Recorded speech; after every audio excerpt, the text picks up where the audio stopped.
Good morning. Thank you for listening this morning. My name is Denise Pamperin, and I'm a member of St. John's Lutheran Church in Marion and a graduate of the ECSW Lay School of Ministry.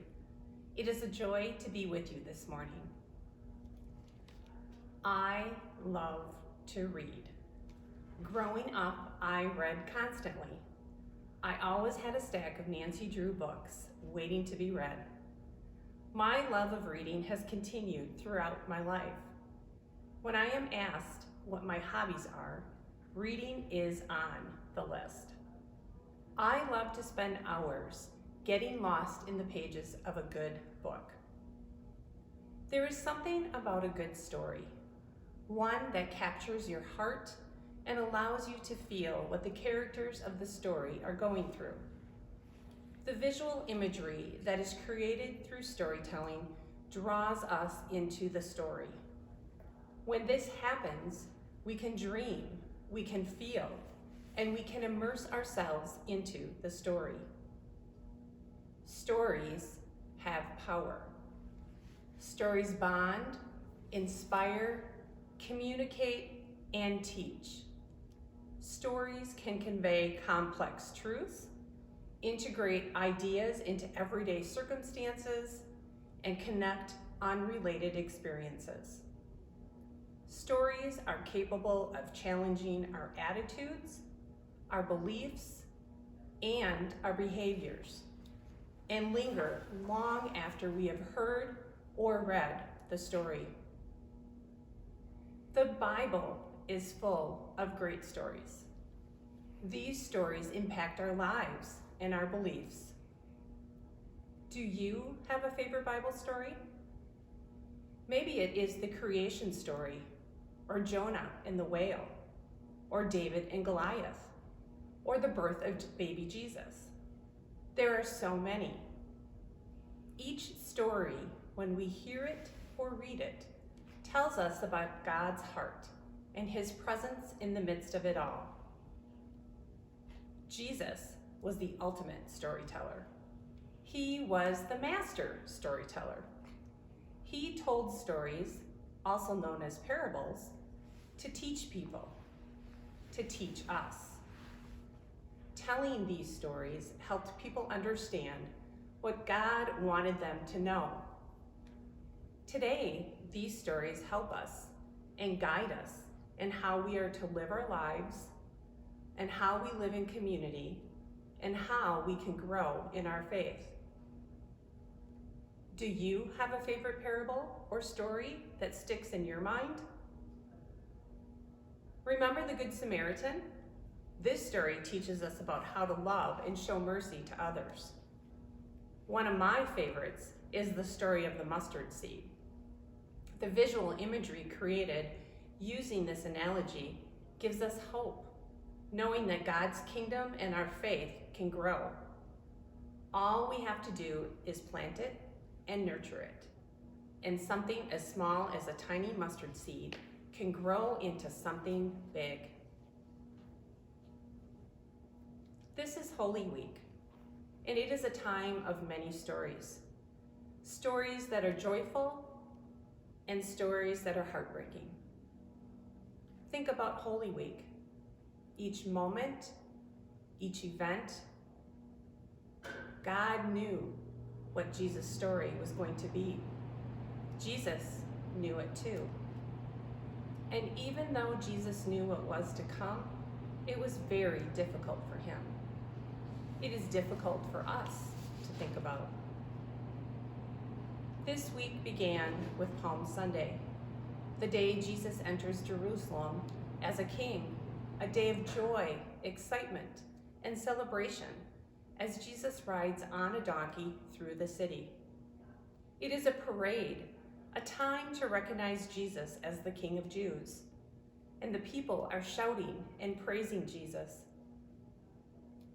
Monday, Tuesday, and Wednesday are not described specifically in Scripture, yet it can be surmised that this was the time that things changed and people started to turn against Jesus. In the Gospel of Matthew, the verses after Palm Sunday and before the Last Supper, describe Jesus as teaching and preparing people for his return and approaching the leaders in the temple.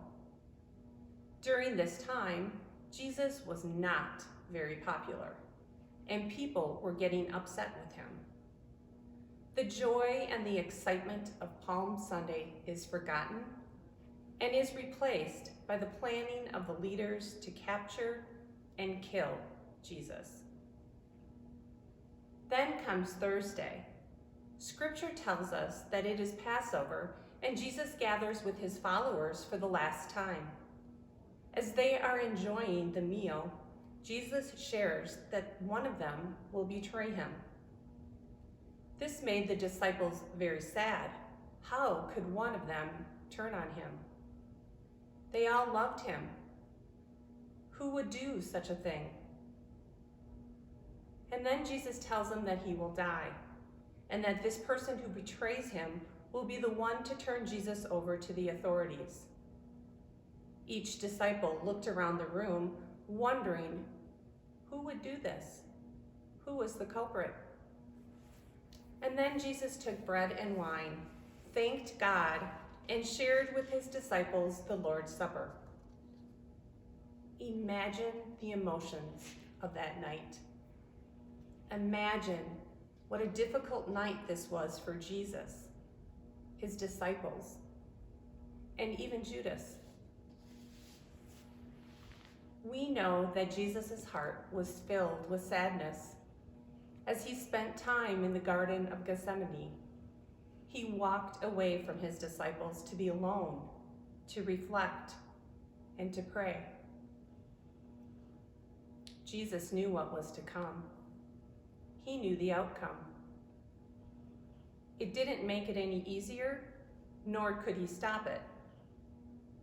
Maybe some of you have felt this way too, that things were or are happening in your life that have caused you to pause and reflect, knowing that the only thing that you can do is pray. Good Friday is a day of sadness and forgiveness. Jesus knew what was to come. He knew that he would die. That was the plan. That was his destiny. Thinking about this day always brings tears to my eyes. I am truly humbled by this. It's difficult to even describe and find the words to think about this selfless act. And as he was dying, Jesus showed compassion to others in the midst of his pain and suffering by saying, "Father, forgive them, because they don't know what they are doing."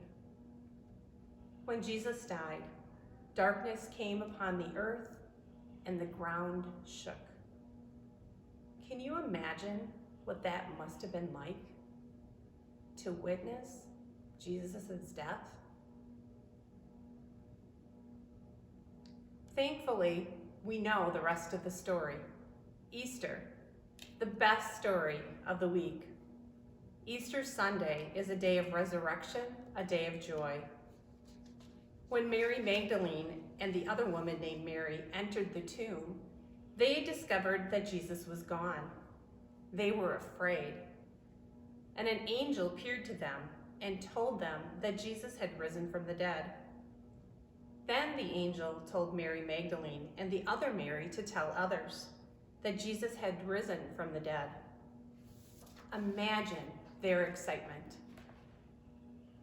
Do you feel that same type of excitement on Easter Sunday? Easter is the full confirmation of all that Jesus taught and preached during his ministry. The resurrection of Jesus Christ from the dead is the core of the Christian gospel. It is because of the Easter story we can have faith.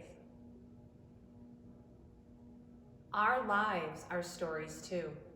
While each of you probably do not have books written about your life is special. Your life is important to God and to your family and friends. And sharing the stories of your life is important. We need to tell our stories of life and death, hope and despair, love and hate, so that others may know the extent of God's love and the hope of the resurrection of Easter. God uses our stories. He uses our challenges and successes to reveal himself for others to see. By sharing our stories, others can see how God is working in our lives. Sharing stories of faith provides opportunities to reflect on God's presence in our lives, and hearing stories of faith points to God's presence in the world. When we do this, our faith and the faith of those that hear our stories are being transformed, and their lives are being changed. So share your stories. Share how God is working in your life. Someone out there needs to hear your story.